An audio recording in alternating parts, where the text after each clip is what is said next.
대정부 질문에 노쇼한 한덕수 대행이 국회 본회의장에 나타나서 뻔뻔스럽게 대통령 행세를 했습니다. 질문을 받기는 싫다. 그렇지만 자기가 하고 싶은 말만 하겠다라는 행세가 영락없는 윤석열 아바타입니다. 22여부간의 일장연설은 월권적인 매국 협상에 대한 자화자찬으로 가득한 대국민 기만쇼였습니다. 국민께 겸손히 보고드려야 할 추경연설을 자신의 대선 출마 연설로 맞바꾼 도둑질입니다. 오늘 베센트 미국 재무부 장관은 첫 번째 한미 통상협상 결과에 만족감을 드러냈다 합니다. 또 속도를 강조하면서 다음 주 중으로 합의에 도달할 수 있을 것 같다, 기대한다라고 했습니다. 이게 도대체 무슨 말입니까? 미국은 자신의 대선 출마 전리품으로 삼기 위해서 졸속 퍼주기 협상도 마다않는 한덕수 대행의 권력 여욕을 이용해서 한국으로부터 최대한 많은 양보를 받아내려 하는 것입니다. 한덕수 대행은 구군이 걸린 통상협상을 자신의 대권 도전 볼모로 삼는 매국 행위를 즉각 중단해야 합니다. 본격적인 협상 추진과 타결은 반드시 차기 정부가 해야 할 몫입니다. 통상협상을 대선 출마의 전리품으로 삼고 추경연설을 대선 출마 연설로 도둑질한 한덕수 대행에게 더 이상 대통령 권한 대행직을 맡길 수 없습니다.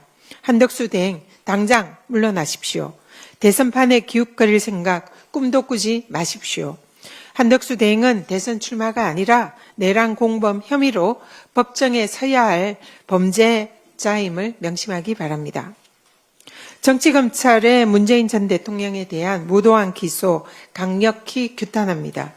이번 기소는 정치검찰의 윤석열 검찰 독재 정권에 대한 최후의 충성 맹세이자 노골적인 대선 개입입니다. 검찰은 윤석열 정권 내내 전 정부와 야당 인사들에 대한 정치 보복, 정적 제거, 돌격대를 자처해 왔습니다. 이번에도 쌍방울 대북 송금 사건을 이재명 후보와 엮기 위해서 뇌피셜 추정만으로 기소한 검찰의 조작 공소장이 재판부에 의해서 탄로났습니다. 고발사주 손준성 검사 무죄 판결은 검찰의 제19 감사기의 결과물입니다. 문재인 전 대통령에 대한 기소도 윤석열 정권의 썩난 민심을 물타기 하기 위한 전형적인 검찰발 정치 공작 수법입니다. 검찰의 기소권 남용 정치 보복을 정치 검찰 해체로 심판해야 합니다.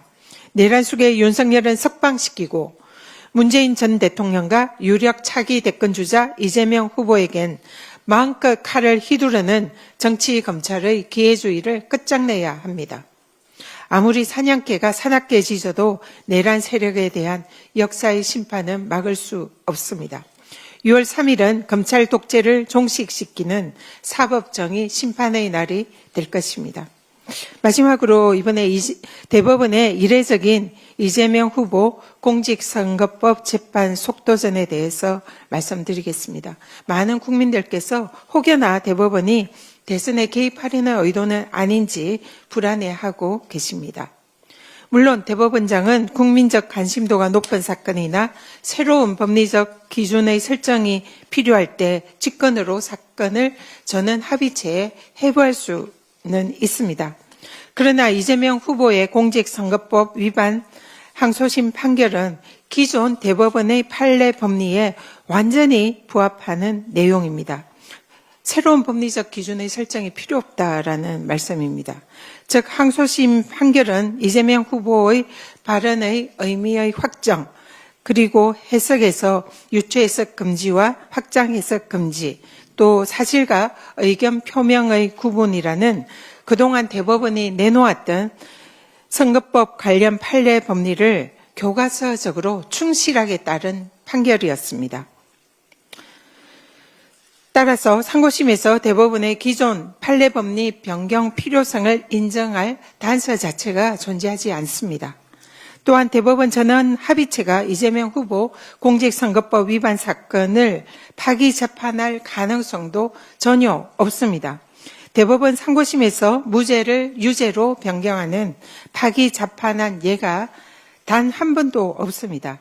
또 상고법원의 주된 업무는 원심이 적용한 법리가 타당한 것인지를 확인해서 사건을 기각하거나 파기환송하는 것입니다. 따라서 상고법원이 불리하게 유죄 취지의 파기자판을 하는 것은 형사 절차의 기본 원리에도 반하는 것입니다. 또한 상고심의 피고인 보호 기능에도 정면으로 배치하는 것입니다. 하지만 많은 분들이 대법원이 혹여나 정치행위를 할지도 모른다고 우려하고 있습니다. 그러나 우리나라 최고의 이성적인 법률 전문가인 대법관들이 모인 저는 합의체가 무리수를 두지 않을 것으로 믿습니다. 그 자체로 공소 제기감도 안 되고 범죄도 안 되는 그런 내용을 정치 검찰의 억울한 희생양이 되었던 사건입니다. 이런 상황에서 국민 과반 이상의 압도적 지지를 받는 대선 후보자에 대해서 무리하게 대선 전에 유죄 취지 선고를 한다면은 국민들은 사법부와 대법원에 대한 신뢰를 거둘 것입니다. 대법원의 국민의 믿음에 부합하는 사법정의 수호 역할을 기대합니다. 내란 세력의 위헌 위법 비상개헌과 내란 책동에 대해서 정의로운 판결로 헌정 질서를 수호한 것은 8인의 헌법재판관들이었습니다. 이제 대법원 차례입니다. 대법원이 사법정의의 최후의 보루로서 그 역할을 다해 주실 것으로 기대합니다. 대통령의 불소추 특권에 형사재판 진행도 포함된다는 헌법 학계의 압도적인 다수설도 대법원의 판례로 이번 참에 확립해야 할 필요성도 있다라고 보입니다. 이상입니다.